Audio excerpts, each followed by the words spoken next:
नरेन्द्रं फणेन्द्रं सुरेन्द्रं मदीशं सतेन्द्रं सुपूजे भजे नायशीशं मुनीन्द्रं गणेन्द्रं नमो जोडिहातं नमो देवदेवं सदा पार्श्वनाथम्।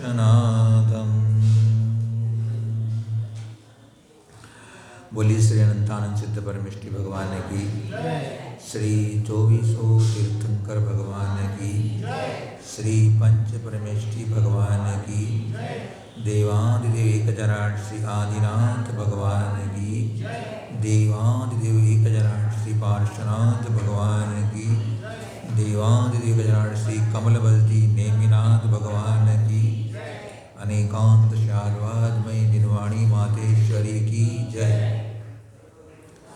परम पूज्य प्रातः स्मरणि त्रिकाल वंदनी समण शिरोमणि योगेन्द्र चूड़ामणि धर्म साम्राज्य नायक युग प्रवर्तक गुरु नाम गुरु मुनि कुल पितामह जिनवाणी संरक्षक तीर्थोद्धारक संस्कृति संवर्धक जीवंत समय सार घोरादि घोर उपसर्ग परिसहजेता श्री निष्ठितवत्कर्ता सम्यक्त रत्न समाधि सम्राट प्रथमाचार्य चारित्र चक्रवर्ती श्री शांति सागर जी महामुनिराज की जय। सरल स्वभावी वात्सल्य वारिधि जिन धर्म प्रभावक पंचम भट्टाधीश परम उपकारी गुरुवर्य आचार्य श्री वर्धमान सागर जी महामुनिराज की, श्रीमद अहिंसामयी दैन धर्म की,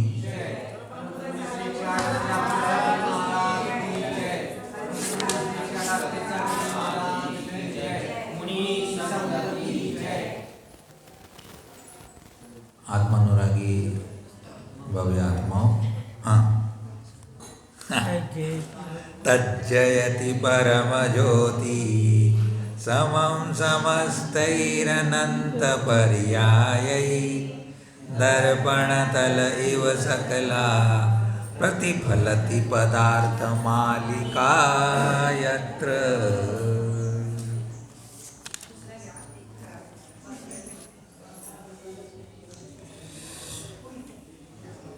धर्मप्रिय आत्मन,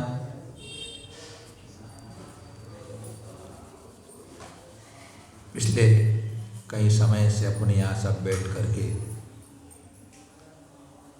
अपने जीवन में अच्छाइयाँ प्रकट हो, गुणवत्ता हमारी वृद्धिंगत हो, हम अच्छे कार्य करें, भावों में विशुद्धि हो, इन सब को लेकर के अपने यहाँ धर्म पर विचार कर रहे हैं। अमृतचंद्र आचार्य भगवंत हमें अपने निज आत्म स्वरूप की उपलब्धि का मार्ग बता रहे हैं। पिछले दिनों अमृतचंद्र आचार्य देव ने हमें अमृत सूत्र दिए थे कि जो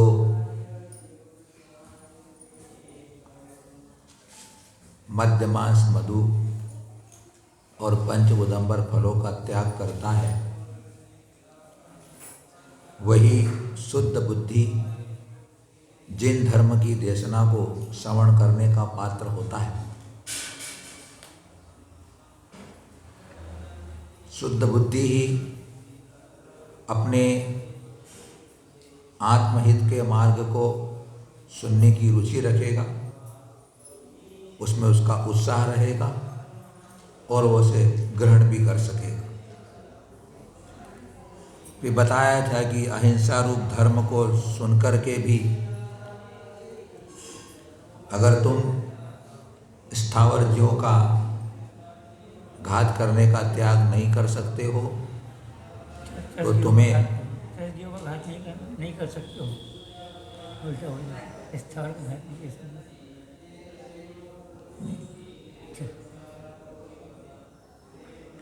हाँ, स्थावर जो की हिंसा के छोड़ नहीं सकते ना, स्थावर जो की हिंसा नहीं छोड़ सकते हो आप। हाँ, स्थावर जीवों की हिंसा नहीं छोड़ सकते हो। हाँ, तो त्रस्त जीवों को हिंसा का त्याग करो।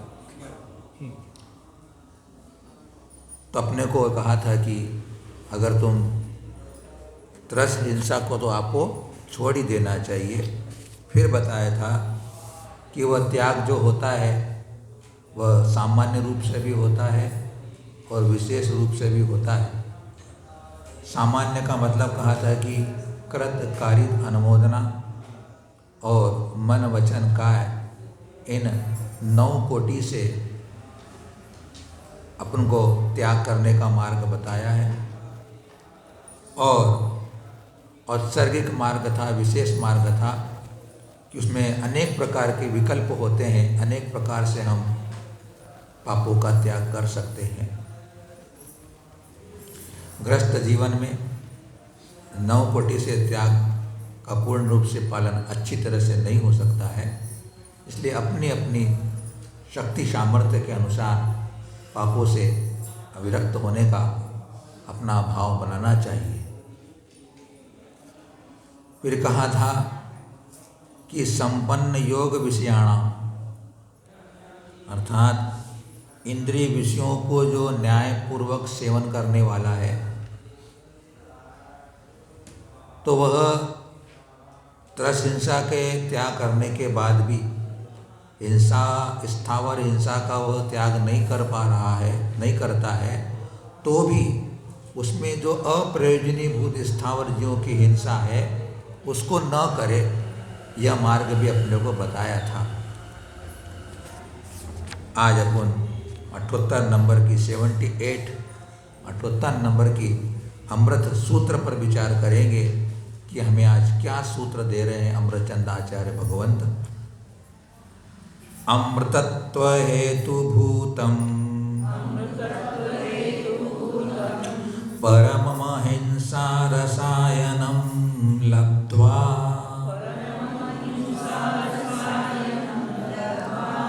अवलोक्य बालिशाना मसमंजस माकुलेन भवितव्यम्।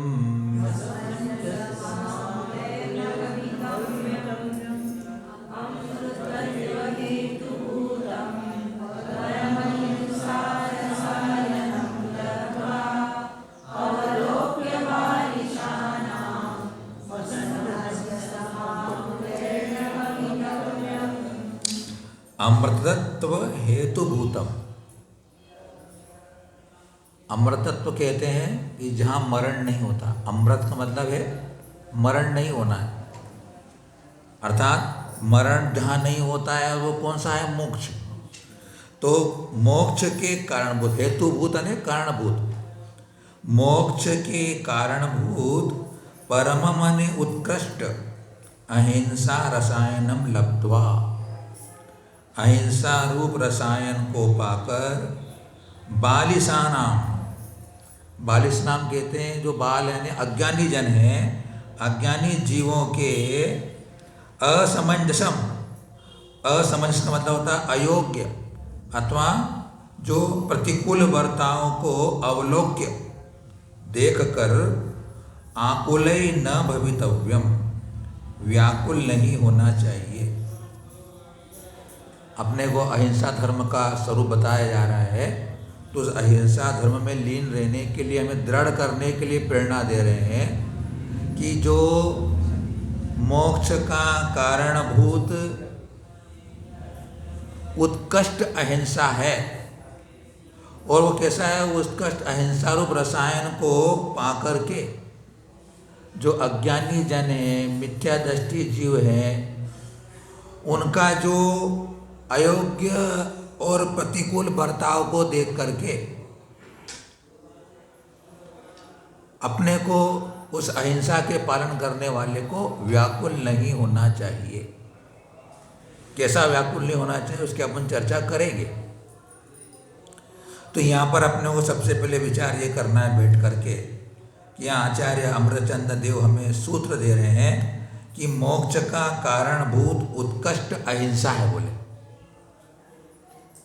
तो विचार करते हैं कि हम तो अभी तक सुनते पढ़ते आए हैं कि रत्नत्रय मोक्ष का कारण है, रत्नत्रय मोक्ष का कारण है। यहाँ मोक्ष के कारणभूत उत्कृष्ट अहिंसा को बता रहे हैं। तो अहिंसा, उत्कृष्ट अहिंसा और रत्नत्रय, दोनों में कोई भेद नहीं है, क्योंकि जो रत्नत्रय की आराधना करेंगे तो उनके द्वारा अहिंसा का ही आचरण होना है। रत्नत्रय की आराधना करने वाला हिंसा नहीं करेगा, और अगर अहिंसा की पालना कर रहा है तो उसमें अपने आप में वह रत्नत्रय की आराधना होनी ही होनी है। इसलिए यहाँ पर मोक्ष का कारणभूत अहिंसा को बताया है, तो उसमें कोई विरोध नहीं। अब हम विचार करते हैं कैसा वह रत्नत्रय अहिंसा की पालना में हेतु बनता है। सम्यक दृष्टि जीव जिसने कि गुरुओं के उपदेश को प्राप्त करके तत्व को समझा, उसका मनन चिंतन किया और उसकी श्रद्धा बना ली, और तत्वों के श्रवण करने से, श्रद्धा करने से उसको अपनी आत्मा के स्वभाव का श्रद्धान हो गया। उसे सम्यक दृष्टि का मतलब है कि जिसने अपनी आत्मा का ज्ञान कर लिया है, अपनी आत्मा के स्वभाव का श्रद्धान कर लिया है, ऐसा वह सम्यक दृष्टि जीव जब उसे अपनी आत्मा का ज्ञान हो जाता है कि मेरी आत्मा शांत है, सुखरूप है, केवल ज्ञान स्वरूपी है, ज्ञान शरीर वाली है, नित्य है, पर द्रव्य से भिन्न है, ऐसा श्रद्धान करने के बाद उसका जो ज्ञान है वो व्यापक हो जाता है, विस्तृत हो जाता है, उसकी चेतना बड़ी खुली हो जाती है। अर्थात फिर वह दूसरे प्राणियों को भी अपने समान श्रद्धान करता है, अपने समान देखता है कि जैसी मेरी आत्मा का स्वभाव है वैसे जितने मुझे अन्य जीव दिखाई दे रहे हैं उनकी आत्मा भी मेरी जैसी है। जब मेरी जैसी आत्मा है तो फिर अगर मुझे किसी बात को लेकर के मुझे दुख होता है, कोई मुझे सताता है, मारता है, पीड़ा करता है तो मुझे दुख होता है, ऐसे अगर उन जीवों को भी कोई मारता है, पीड़ा पहुंचाता है तो उनको भी दुख होता है।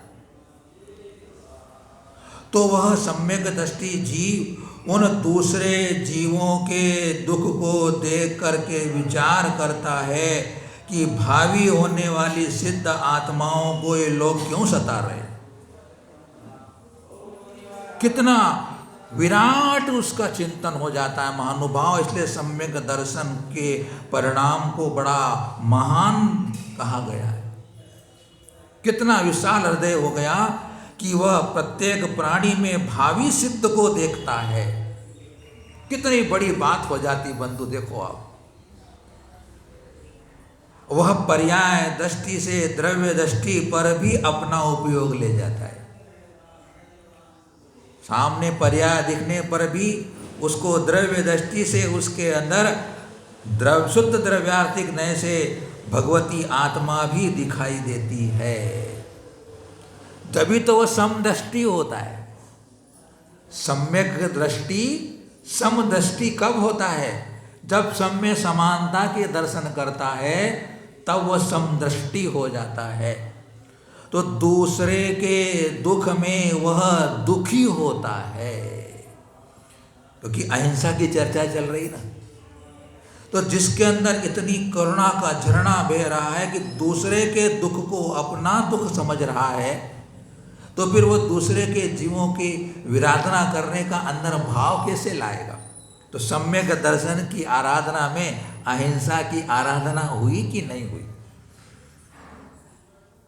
तो वह सम्यक दृष्टि जीव दूसरे की हिंसा होते हुए देख करके, दूसरे को पीड़ित होकर के देख करके, भगवान कैसे इनके दुख दूर हो, कैसे इन जीवों के जो अज्ञानता से इन जीवों को मार करके अपना भक्षण कर रहे हैं, उनकी बुद्धि कैसी सही हो जाए, वो अपने अंदर चिंतन करता है।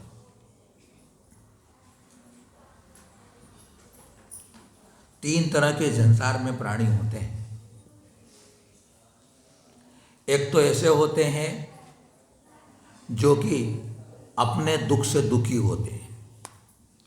एक तो ऐसे होते हैं जो अपने दुख से दुखी होते हैं, और एक ऐसे होते हैं जो दूसरों के सुख से दुखी होते हैं।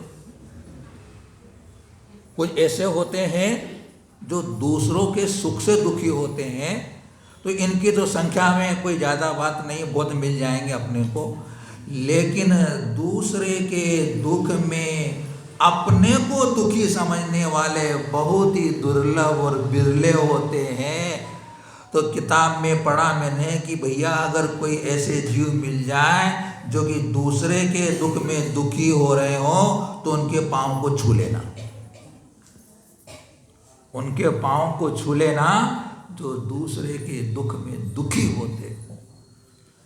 कितना अंदर से वह धर्म से जुड़ा हुआ होगा, कितना वह मुक्ति का इच्छुक हुआ होगा, जिससे कितनी विशुद्धि अंदर चल रही होगी उसकी, कि कोई अगर पीड़ित व्यक्ति दिख जाए तो उसके अंदर करुणा भेज जाए। एक कहानी पढ़ी मैंने,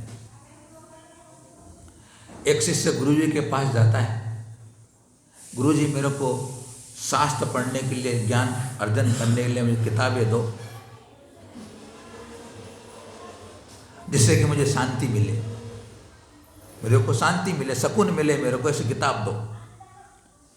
गुरुजी ने किताबें दे दी। एकांत में गया, वो युवक सब किताबों का अध्ययन कर रहा है। 4-6 महीने, साल भर हो गया, सब किताबें पढ़ ली। गुरुजी के पास आया, गुरुजी किताबें सब पढ़ ली, लेकिन मुझे कोई सुख शांति की अनुभूति नहीं हुई, बोले मेरे को। तो गुरुजी ने कहा चलो ये दूसरी किताबें ले जाओ, ये किताबों ज्ञान बढ़ेगा, तुम्हारे को सुख शांति मिलेगी, बोले ये कुछ दूसरी किताबें ले जाओ। दूसरी किताबें भी दे दी, उसका भी अध्ययन किया। अध्ययन करने पर भी जो वो युवक सोच रहा था कि मेरे को सांस पढ़ने से, किताबें पढ़ने से मेरे को ऐसा प्राप्त हो जाएगा, तो उसे नहीं मिला। अब एक दिन वापस लौट रहा था, तो एक दीवार पर देखता है कि चींटी चढ़ती है, उतरती है, चढ़ती है, उतरती है। उसने कहा कि ये चींटी इतना पुरुषार्थ कर रही है, मुझे एक बार और पुरुषार्थ करना चाहिए, बोले। कभी आपने देखा होगा ना, मकड़ी भी कितनी बार चढ़ती है, गिर जाती है, फिर चढ़ती है, चींटियाँ चढ़ती है। तो उसको देख करके अपने को शिक्षा लेना चाहिए कि वो चींटी इतनी बार चढ़ करके गिरती है तो भी ऊपर कभी न कभी चढ़ी जाती है। चींटी शक्कर कहीं रखी हुई, मिठाई रखी हुई हो तो वहाँ कितनी बार गिरती है, लेकिन वापस गिरने का फिर चढ़ती है, और एक बार ऐसा आता है कि चढ़ी जाती है। तो पुरुषार्थ चालू रखना चाहिए। तीसरी बार भी उसने फिर पुरुषार्थ किया, एक बार गुरु जी को बोल करके, नहीं कुछ प्राप्त हुआ। और वह जहाँ बैठ करके अध्ययन कर रहा था, लौट रहा था तो सामने देखा कि एक गाय का बछड़ा है, जो कि उसके पाँव में घाव पड़ गए हैं, कीड़े पड़ गए हैं, बड़ा वो दुखी हो रहा है। उसके उस दृश्य को देखकर युवक के अंदर कोई ऐसा भाव जगा।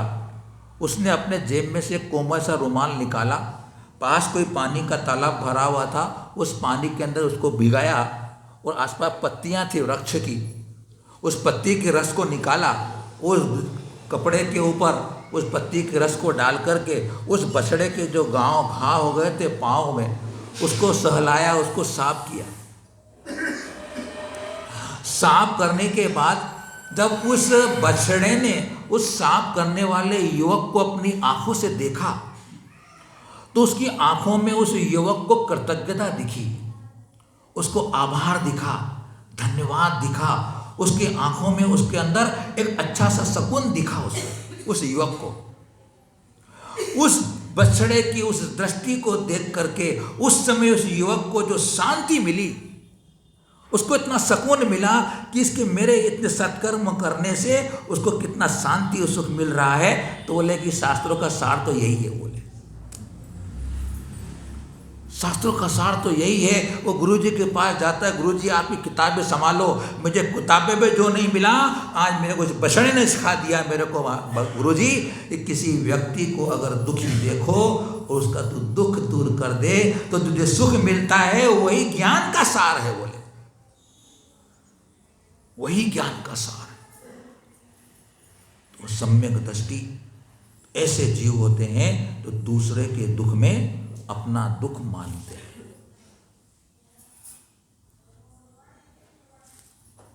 बंधुओं, यहां रसायन कहा गया, अहिंसा को रसायन कहा गया है ना। कि मोक्ष के कारणभूत उत्कृष्ट अहिंसा। तो सम्यक दृष्टि हो गया, जब उसके अंदर करुणा बह रही है तो सम्यक ज्ञान का झरना भी अंदर बहता ही है, और उस सम्यक ज्ञान के माध्यम से अब वह पूर्ण अहिंसा की पालना करने के लिए, अपने अंदर के आत्म स्वभाव में स्थिर रहने के लिए, वही सम्यक दृष्टि जीव अंतरंग और बहिरंग परिग्रह को छोड़ता है। क्योंकि सवस्त्र है तो सवस्त्र में हिंसा संभव है। वीरसेन स्वामी ने लिखा है कि वस्त्र का हिंसा के साथ अविनाभाव संबंध है। जहाँ वस्त्र है वहाँ हिंसा सुनिश्चित है। एक आपको सलाह दें आपको कि अपने घर में अपन क्या करते हैं, कपड़े वपड़े, ये साधु के लिए अपन कभी क्या करते हैं ना, नेपकिन है, अपने घर के कपड़े होते हैं चौके में वापरने वाले, 2 दिन पहले सुखा के रख देते हैं अपन। चौका लगाना है बोले कपड़े सुखा के रख दो, महाराज के नेपकिन न कपड़े रखने का, न गेहूँ अपने रोटी ढाकने करने का सब काम है। और अपने सोले कपड़े भी 2 दिन पहले सुखा देते हो बोले, सोले कपड़े भी। तो गहराई में जाते हैं तो उन सुखाए हुए वस्त्रों में भी जीव उत्पत्ति हो जाती है। इसलिए कहा सवस्त्र, वस्त्र है तो असंयम है। इसलिए निर्गंथ रूप ही पूरी अहिंसा का पालना कर सकता है। अहिंसा के पालन का निर्गंथ तो बैठने के लिए कोई उनको जगह देखना नहीं पड़ती, गंदी जगह है कि अच्छी जगह है। कपड़ा पहना हुआ तो नीचे बैठने में 2 बार सोचता है आदमी कि यार कपड़े खराब हो जाएंगे। लेकिन जिनके पास वस्त्र ही नहीं है उनको ये विकल्प ही नहीं आता कि मेरा कपड़ा खराब हो जाएगा, शरीर खराब हो जाएगा। शरीर खराब हो जाएगा, शरीर तो खराब ही है, खराब क्या हो जाएगा। तो अहिंसा की पालना के लिए निर्गंथ रूप धारण कर लेता है फिर सम्यक दृष्टि जीव, और फिर पूर्ण रूप से वह त्रस और स्थावर जीवों के हिंसा से बच करके आत्मस्वाद, आत्म ध्यान में बैठ करके पूर्ण उत्कृष्ट अहिंसा रूप रसायन को प्राप्त कर लेता है, तो मोक्ष प्राप्त हो जाता है। तो रसायन एक प्रकार का औषधि होती है जिसको सेवन करने से स्वास्थ्य भी ठीक होता है और बल भी बढ़ता है। रसायन दवाइयाँ होती है, रसायन मोती है, पिस्टा है, हीरा पिष्टी होती है, बहुत सारी दवाइयाँ होती है जो रसायन के काम आती खाने के। तो यहाँ पर अहिंसा को भी रसायन कहा गया है। तो जो भी अहिंसा रूप रसायन का सेवन करेगा तो उसका भी अनंत बल प्रकट हो जाएगा, आत्मा का अनंत बल प्रकट हो जाएगा, और वह स्वस्थ हो जाएगा, आत्मस्थ हो जाएगा। स्वस्थ हो जाएगा मतलब आत्मस्थ हो जाएगा उस अहिंसा की पालना के द्वारा। इसलिए वह अहिंसा को रसायन कहा, अमृत कहा। इस अहिंसा की पालना करने का यहाँ हमारे को उपदेश दिया। नीचे की पंक्ति ध्यान देना अपने को। अब अपने खास बात तो नीचे की पंक्ति पर विचार करना है। उन्हें नीचे की पंक्ति में जो बात कही थी कि अज्ञानी जीवों के अयोग्य अथवा प्रतिकूल बर्ताव को देखकर व्याकुल नहीं होना चाहिए। इस पंक्ति से यहाँ आचार्य अमृतचंद यह समझाना चाहते हैं कि वर्तमान में जो इस हिंसा के बर्ताव में लगे हुए हैं, हिंसा धर्म को मानते हैं, हिंसा में धर्म मानते हैं, और वो खोटे काम कर रहे हैं,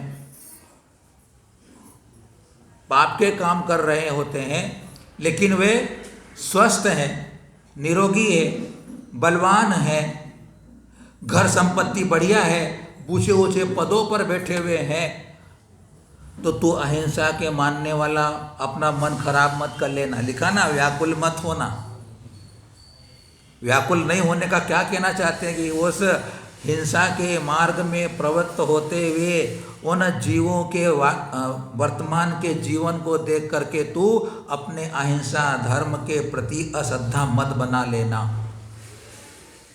क्योंकि हमारे पास कई लोग आते कि महाराज जी फलाने लोग हैं, वो तो उनके तो बोले कि बूचड़ खाने चल रहे हैं, उनके तो बोले कि बाटा की सू कंपनी चल रही है, बोले वो नकली घी बना के बेचने वाले हैं चर्बी मिला करके, वो तो बड़े फल फूल रहे हैं, उनके तो खूब इज्जत शोहरत हो रही है, नाम हो रहा है। और हम तो देखो जैन धर्म वाले इतना जैन भगवान महावीर को मानते हैं, अहिंसा की पालना करते हैं, हमारे पास संपत्ति नहीं है, हमारे पास रूप नहीं, पद प्रतिष्ठा नहीं है, बोले कि वो धर्म अच्छा, बोले वो अच्छे लोग, बोले वो सब पाप करके भी अच्छा उनको मिल रहा, बोले वो अच्छा। ऐसा कभी मन में लाना नहीं। तो यहाँ आचार्य इस बात को बताना चाहते हैं कि वर्तमान में उन हिंसा के धर्म को मानने वाले, हिंसा में प्रवृत्त रहने वाले वर्तमान में फल फूल रहे हैं, तो पूर्व की पुण्य की कमाई थी इसलिए फल फूल रहे हैं। चिंतन करना, सबसे पहले चिंतन करना कि मैं सच्चे धर्म की आराधना कर रहा हूँ, भगवान की रोज पूजा कर रहा हूँ, अभिषेक कर रहा हूँ, गुरु के उपदेश सुन रहा हूँ, यथाशक्ति संयम त्याग कर रहा हूँ, लेकिन मेरे पास दौलत नहीं, इज्जत नहीं, शोहरत नहीं, भोग की सामग्री नहीं, रूप अच्छा नहीं है, बच्चा नहीं है, क्या नहीं है मेरे पास सब, ये धर्म कैसा, बोले। लेकिन वो देखो पाप करने वालों को सब बढ़ रहा है, बोले। ऐसा मन में विचार नहीं लाना, तत्व की विचारणा करना कि पूर्व में उन्होंने पुण्य का बंध किया था, आज फल रहा है, अब इनका वर्तमान का पाप बंधा है, जब वह उदय में आएगा तो उनको भी वह दुख देने वाला है, उनको भी वह दुख देने वाला होता है। एक नया विषय अपन चर्चा करते हैं, अपन आज इसी संदर्भ में है। तो जो वर्तमान में है वो पापानुबंधी पुण्य कर रहे हैं, उनको क्या है, पापानुबंधी पुण्य का संयोग है, इसलिए उनको पूर्व का पुण्य उदय में आ रहा है और पाप का अनुबंध कर रहे हैं। 4 भंग मिलते हैं अपने को शास्त्रों में देखने के लिए। एक तो होता है पुण्यानुबंधी पुण्य, अपने जीवन में शांति पाने के लिए, अपने जीवन में समता लाने के लिए 4 अगर भंग समझ लेंगे, अपन चिंतन करेंगे अपने यहाँ, तो अपने को समता और शांति रहेगी। पुण्यानुबंधी पुण्य एक तो होता है, दूसरा होता है पापानुबंधी पुण्य। तो सुनने में जरा ध्यान रखना, पुण्यानुबंधी पुण्य, पुण्य ऐसा है जो पुण्य का अनुबंध करा रहा है। अब उसका अर्थ करेंगे अपन। पुण्य ऐसा है जो पुण्य का बंध करा रहा है, और पापानुबंधी पुण्य, पुण्य ऐसा है जो पाप का अनुबंध करा रहा है, पाप का बंध करा रहा है। एक फैक्टर तो ये हो गया पुण्य संबंधी। पाप संबंधी फैक्टर भी ऐसा ही है कि पापानुबंधी पाप, पाप है जो फिर पाप का अनुबंध करा रहा है, पाप का उदय है और पाप का अनुबंध करा रहा है। और दूसरा भंग है पुण्यानुबंधी पाप। पुण्यानुबंधी पाप, पाप का उदय है व्यक्ति को, लेकिन पुण्य का बंध कर रहा है। पाप का उदय है और वह पुण्य का अनुबंध कर रहा है, पुण्य का बंध कर रहा है। तो पहला वाला था पुण्यानुबंधी पुण्य। पुण्यानुबंधी पुण्य क्या चीज होगी, बोले कि जो व्यक्ति जन्म से ही पुण्य लेकर आया है और यहाँ उस पुण्य के उदय में सत्कर्म कर रहा है, परोपकार कर रहा है, जिनेंद्र भगवान की भक्ति में, गुरु की भक्ति में, दान आदि में, सही सेवा व्यावृत्ति में अपने मन को लगा रहा है, वचन को लगा रहा है, काय को लगा रहा है। पुण्य से उसको यह संपदा मिली, पुण्य से उसको शक्ति मिली, पुण्य से उसको बुद्धि मिली, ज्ञान मिला।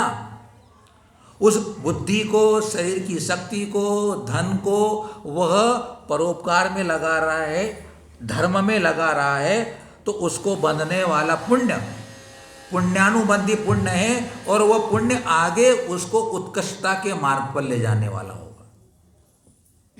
तो पुण्यानुबंधी पुण्य तो करना चाहिए, पुण्यानुबंधी पुण्य करना चाहिए, क्योंकि जिसको पुण्य का उदय होगा उसको जिनवाणी सुनने की जिज्ञासा होगी। पुण्य बिना न पाइए भली वस्तु को योग। जिनकी भी धर्म में बुद्धि वर्तमान में लग रही है, जिनवाणी सुनने का मन करता है, वो पूर्व पुण्य के विपाक में होता है। साधु की संगति करने की अगर चाह होती है तो समझना चाहिए कि पूर्व का पुण्य का उदय है उसको। परोपकार में अपना पैसा लगाने का मन करता है तो समझना पुण्य का उदय है उसके अंदर। क्योंकि बहुत अभी अब चर्चा करेंगे, बहुतों के पास धन दौलत है लेकिन व्यसनों में जा रहा है, पैसा बहुत है लेकिन पाप में लग रहा है। तो पुण्य के उदय में, पुण्य में बुद्धि लगती है तो वह पुण्य पुण्यानुबंधी पुण्य कहलाता है। महापुराण में जिनसेनाचार्य भगवत ने 4 प्रकार के पुण्यों की करने की चर्चा की है। सबसे पहले उन्होंने कहा कि वो पुण्य तुम्हारे लिए करना चाहिए श्रावकों के लिए कि अनंत भगवान की भक्ति, अनंत भगवान की आराधना, पंच परमेष्टि की उपासना, यह पहला उन्होंने पुण्य कहा। कौन से? पुण्यानुबंधी पुण्य के लिए। पुण्यानुबंधी पुण्य, पुण्यानुबंधी पुण्य का मतलब है कि निदान रहित पुण्य। पुण्यानुबंधी पुण्य का मतलब क्या समझना अपने को? निदान रहित पुण्य। अगर मैं धर्म के क्रिया कर रहा हूँ, भगवान के मार्ग पे बताए हुए चल रहा हूँ, लेकिन उसके प्रति कोई मेरी अपेक्षा है, उस धर्म क्रिया के प्रति मेरी कोई अपेक्षा है, तो फिर वह निदान सहित निदान सहित पुण्य हो जाता है। उसको निरतिशय पुण्य कहा गया। और जो कांक्षा रहित होकर के पुण्य की संपादना होती है उसे सातिशय पुण्य कहा गया। वो सातिशय पुण्य ही परंपरा से मोक्ष का कारण बनता है। कल चर्चा हुई थी कि जो सम्यक दृष्टि जीव होता है पुण्य से मोक्ष होता है या नहीं मानता है। ध्यान से सुना, कल चर्चा आई थी स्वाध्याय में कि सम्यक दृष्टि जीव पुण्य से मोक्ष होता है या नहीं मानता है, लेकिन पुण्य बिना मोक्ष नहीं होता यह तो मानता है। पुण्य के बिना मोक्ष नहीं होता है, पुण्य से मोक्ष नहीं होता है।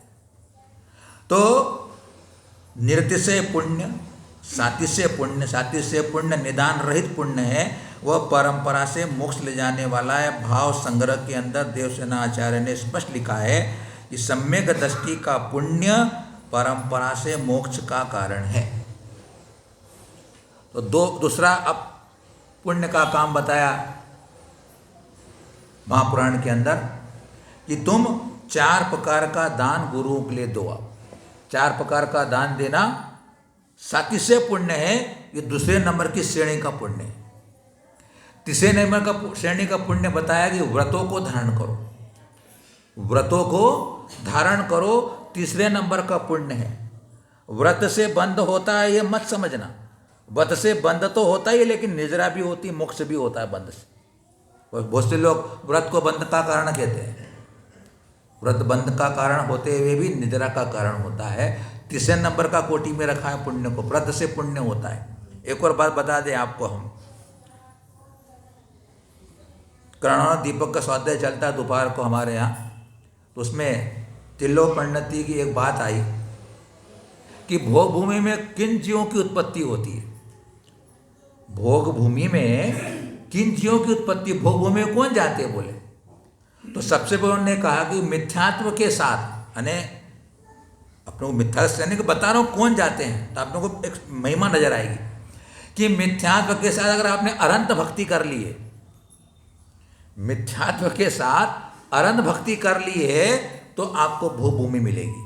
नंबर 1, मिथ्या से व्रतों का पालन किया है तो भोग भूमि में जा सकते हो। मिथ्यात्व सहित आपने अष्टम गुण का पालन कर लिया है, भोग भूमि में जा सकते हो। क्यों? अभी अष्टम गुण का वर्णन चल रहा है ना, इसलिए अगर मिथ्या सहित भी कर लिया है तो तुम कहीं खोटी गति में नहीं जानने वाले हो, भोग भूमि मिलने वाली। हमारा कहने का मतलब ये रहता है, श्रद्धापूर्वक नहीं भी अगर ग्रहण कर पाए अपन अष्टम गुण का पालन, तो मिथ्या सहित भी अगर किया है तो भोग भूमि में जाता है। दान देने वाला मिथ्या दृष्टि जीव भोग भूमि में जाता है, दान की अनुमोदना करने वाला भोग भूमि में जाता है। तो अष्टम गुण का पान कर भी लोगे मिथ्या सहित तो भोग भूमि तो मिल ही जाएगी तुम्हारे।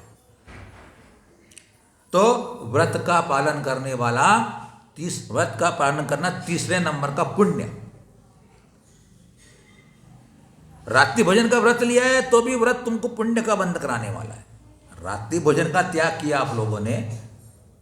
अगर जो लोग अष्टमी चतुर्दशी के ब्रह्मचर्य के व्रत ले लेते हैं, लेकिन अष्टानी का हम नहीं ब्रह्मचर्य का पालन करेंगे, उनका भी वो व्रत है, उनका भी वो व्रत है, वो व्रत भी तुम्हारे लिए स्वर्ग का कारण बन जाएगा। ब्रह्मचर्य व्रत की चर्चा करते भी आगे आने वाला है, नहीं आएगा पता नहीं, मैंने पढ़ा एक जगह कि जो ब्रह्मचर्य व्रत धारण करते हैं उनको अष्टमी चतुर्दशी के दिन तो ब्रह्मचर्य से रहना ही चाहिए। बोले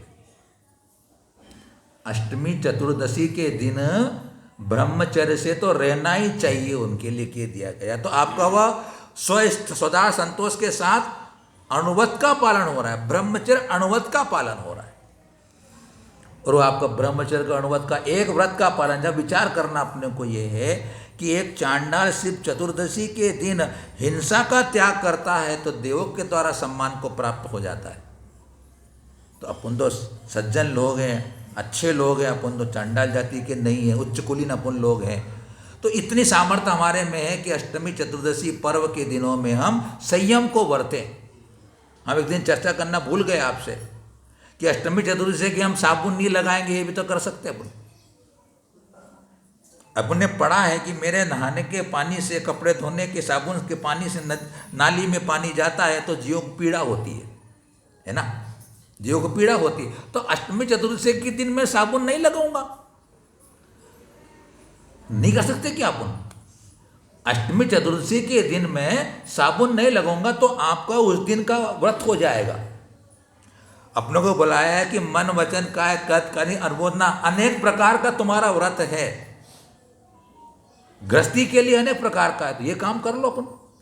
उस दिन शैम्पू नहीं लगाएंगे, क्रीम नहीं लगाएंगे, पाउडर नहीं लगाएंगे अपन उस दिन, नहीं कर सकते क्या? अरे माँ जी ऑफिस जाना पड़ता है, दुकान में जाना पड़ता है, दिन नहीं लगा तो काम कैसे चले? बोले लोगों को दिखाने, देखो मैंने किताब में पढ़ा कि आज तुम शोक कर लो लेकिन उस शोक का फल तुमको शोक के रूप में मिलेगा। आज शोक, डबल मात्रा शोक, आज शोक खूब कर लो तुम, लेकिन उस शोक के बदले में जो तुमको फल मिलेगा वो शोक के रूप में मिलेगा। शोक बनाना पड़ेगा तुम्हारे, शोक शोक, आप खूब शोक कर लो, फिर बदले में क्या मिलने वाला है? शोक। चौथा पुण्य है उपवास करना। साथी से पुण्य है, परंपरा से मोक्ष दिलाने वाला है उपवास करना।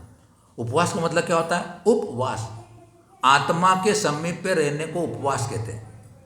और आत्मा के समीप में रहने के लिए चारों प्रकार के आहार पानी का त्याग राग द्वेष की निवृत्ति के लिए किया जाता है। लक्ष्य रखना, उपवास सब करते हैं अपन लोग, उपवास में ध्येय बना लेना, जिन उपवास करो कि आज के दिन में राग देश काम क्रोध मोह माया मिथ्यात्व आदि इन परिणामों से, विकथाओं से मैं आज पूर्ण तरह से दूर रहूंगा।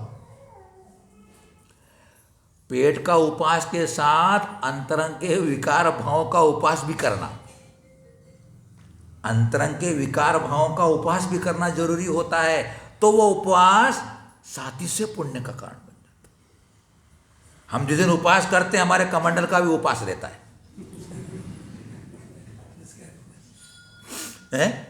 हम कमंडल में पानी डलाते नहीं है उस दिन, क्या जरूरत ही नहीं पड़ती।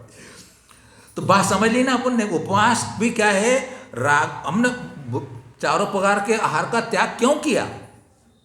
रागद्वेष की निवृत्ति। भोजन करेगा रागद्वेष होगा ना, तो मैंने रागद्वेष को छोड़ा तो मेरे कर्मों की निजरा हो गई, और जो उस समय मेरे भक्ति के राग के परिणाम में उसे पुण्य बंद हो गया।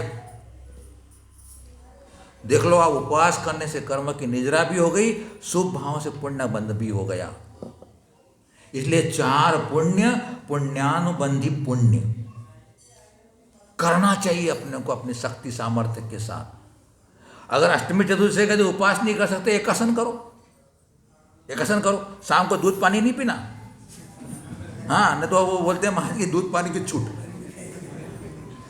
एक महिला आई थी कल परसों, बोले महाराज जी मेरे को भक्तामर के व्रत करना है। बोले महाराज जी सुबह मैं दवाई और दूध लूँगी और शाम को भी दवाई दूध लूँगी और एक टाइम खाऊंगी। बोले तो मैंने कहा अच्छा मत करो तुम, इससे अच्छा मत करो तुम भैया, दवाई के नाम पे मत करो, कुछ नहीं होने वाला है, दवाई से डरो मत, एक दिन तो एक टाइम नहीं खाना है ना, बस सीधी बात। तो ऐसे छोटे छोटे उपास नियम वगैरह होते हैं, वो पुण्य का काम करा जाते हैं। तो अब चर्चा करते हैं अपन पापानुबंधी पुण्य। पुण्य से प्राप्त संपदा जो अपने को प्राप्त, उसे पाप कार्यों में नियोजित करना, वो होता है पापानुबंधी पुण्य। पापानुबंधी पुण्य मतलब क्या हुआ, पैसा अपने पास है, शरीर की शक्ति है, ज्ञान है, पैसा जुए में लगा दिया, व्यसनों में लगा दिया, व्यभिचार में लगा दिया, ऐसे फैक्ट्री में लगा दिया इसमें कि हिंसा हो रही है, ऐसी फैक्ट्री में लगा दिया, पैसा है तो वहाँ हिंसा हो रही है, तो वह आपका पुण्य तो आपने कमाया था पहले वाला, यह वर्तमान में तुम्हारा पाप में लग रहा है, इसलिए पाप का बंध हो रहा है। पापानुबंधी पुण्य। शरीर की शक्ति है, लोगों को सता रहे हैं, मार रहे हैं, हिंसा कर रहे हैं, रूप है तो गर्व कर रहे हैं, रूप मिल गया अपने को तो रूप का गर्व कर रहे हैं अपने ऊपर, तो वो गर्व करना भी तुम्हारे लिए पाप का अनुबंध कराने वाला हो जाएगा। बुद्धि मिली है तो जो ज्ञानी विद्वान है उनको नीचा दिखाने का काम कैसे करना बोले, बुद्धि लगा रहे उसके अंदर, तो बुद्धि लीजिए पुण्य से तुम्हारे को अशुभ में लगा रहे, पाप में लगा रहे, तो पापानुबंधी पुण्य।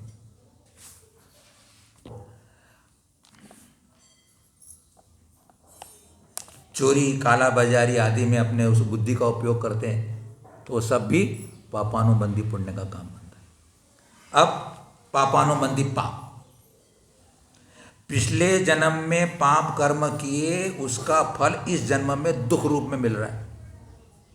दरिद्री है, खाने को फाके पड़ रहे हैं, रूप काला कलोटा मिला अपने को, रूप काला कलोटा मिला अपने को, नौकरी कर रहे हैं, खेती बाड़ी में जाके दिन रात मेहनत करना पड़ रही है, खाने को ज़्यादा नहीं मिलता है, पैसा ज़्यादा नहीं मिल रहा है, रोगिला शरीर मिला अपने को, विधवा हो गए अपन, शादी नहीं हो रही है, व्यापार नहीं चल रहा है, खूब मेहनत करते हैं महाराज, दुकान में लाभ नहीं हो रहा है, एक ही कारण है, पूर्व का पाप बंधा है, आज उदय में आ रहा है, उस समय वह जीव संक्लेश करता है, उस समय वह जीव संक्लेश करता है, उस संक्लेश के कारण उसे फिर पाप का बंध हो जाता है, ये हो जाएगा पापानुबंधी पाप। संक्लेश परिणाम कर रहे हैं, दुखी हो रहे हैं, दुख में फिर दुखी हो रहे हैं। चिंतन करें, जब इतनी जिनवाणी सुनती है, गुरु उपदेश सुनते हैं, तो जब कभी भी जो अपने साथ अनिष्ट घट रहा है, अभाव दिख रहा है, जो कुछ भी अपनी इच्छानुकूल नहीं हो रहा है, सबसे पहले जिम्मेदारी आप अपने पे लें कि यह मेरे ही अशुभ कर्म के विपाक का फल है, यह पहले विचार ले आओ आप। किसी दूसरे को दोषी मत बनाओ कि उसके कारण मेरे को ये हो रहा है। ज्ञानी तो विचार करता है कि दूसरा अगर दुख दे रहा हो तो उसके प्रति विचार करता है कि भैया तूने मुझे दुख नहीं दिया, मेरे पहले कर्म ने दुख मुझे दिया है, तूने मुझे दुख नहीं दिया है। दूसरा दुख दे रहा है अपने को और वो विचार करे ज्ञानी कि भैया तूने मुझे दुख नहीं दिया, दुख तो मेरे पूर्व के बंधे हुए कर्म ने दिया है। तो उसके प्रति ऐसा विचार करने वाले बहुत कम लोग मिलेंगे। लेकिन विचार तो ये करना पड़ेगा, जब कभी भी आज करो, कल करो, परसों करो, एक भाव बात करो, 10 भाव बात करो, विचार तो करना ही पड़ेगा कि दूसरे को जिम्मेदार न ठहराएं। मेरे साथ जो अनिष्ट घट रहा है, जो मेरे अनिच्छित घट रहा है, जो ऐसा दुर्घटना मेरे साथ हो रही है, मेरे साथ जो भी अभाव है, मेरे पूर्वगत पाप कर्म का विपाक है। दूसरा कोई मुझे कर्म अपने को मेरे दे नहीं सकता, न मेरा कर्म मैं किसी दूसरे को दे नहीं सकता हूँ। कोई दूसरे मुझे दुखी करे तो दूसरे का दुख रूप कर्म मुझे मिल जाएगा तो मैं दुखी हो जाऊंगा? नहीं। जब तक आप इस प्रकार की कर्म की व्यवस्था और अपने धर्म की व्यवस्था को चिंतन में नहीं लाएंगे, तब तक साम्यता, संभावता और शांति नहीं रहेगी और कर्म बनते चले जाएंगे। संक्लेश न करें और उस समय अपने भावों को शुद्ध बना करके साम्यता से अपने जीवन का जीवन यापन करें। अगला पुण्यानुबंधी पाप, बहुत महत्वपूर्ण चीज है ये। विपरीत परिस्थिति के अंदर धर्म के परिणाम कर लेना। पाप का उदय है समता रखना, साम्य भाव से सहन कर लेना और वर्तमान के उस पुरुषार्थ को धर्म में, भक्ति में, गुरु सेवा में अपनी जितनी शक्ति हो मन से तन से गुरुओं की भक्ति में सेवा में लगा दें। अपन शास्त्र श्रवण करें, सत्कर्म करें। अभाव है अपने पास है, पैसा नहीं दे सकते हैं, नहीं दे सकते हैं, अपना पैसा नहीं है पूर्व जन्म के पाप के कारण, दूसरा कोई ऐसा कृत्य करे जिससे कि मैं उसमें पुण्य को कमा लूँ, तो वो क्या हो जाएगा? पुण्यानुबंधी पाप। पाप के उदय में पुण्य का बंध कर लेना। ये 4 फैक्टर है। इन 4 फैक्टरों के चिंतन मनन से हम अपने शांति के मार्ग पर चल सकते हैं। तो हमें इस कारिका के माध्यम से बात मिली कि अहिंसा जो है मोक्ष का कारण है और अन्य मिथ्या दृष्टि जीवों के उन मिथ्या मार्ग और मिथ्या क्रियाकलापों को देख करके अपने अहिंसा धर्म से डिगना नहीं। उनके पूर्व कर्म का उदय है इसलिए सब प्राप्त है, लेकिन जब उसको पाप का फल उदय में आएगा तो उसको उसका फल मिलेगा। फिर कहते हैं, क्योंकि अभी हिंसा अहिंसा की विवेचना चल रही है, तब कह रहे हैं कि हिंसा, वेद में कहा गया है कि हिंसा धर्म के लिए मानने वाले मीमांसकों को निराकरण करते हैं। कि कोई लोग मीमांसक जो होते हैं, वेद को मानने वाले होते हैं, वो हिंसा में धर्म मानते हैं। तो उनके लिए कहना चाहते हैं आचार्य, सूक्ष्मो भगवत धर्मो धर्मार्थम हिंसनेन दोषोस्ति इति धर्म मुक्त हृदयैर् न जातु भूत्वा सारिणो हिंसा।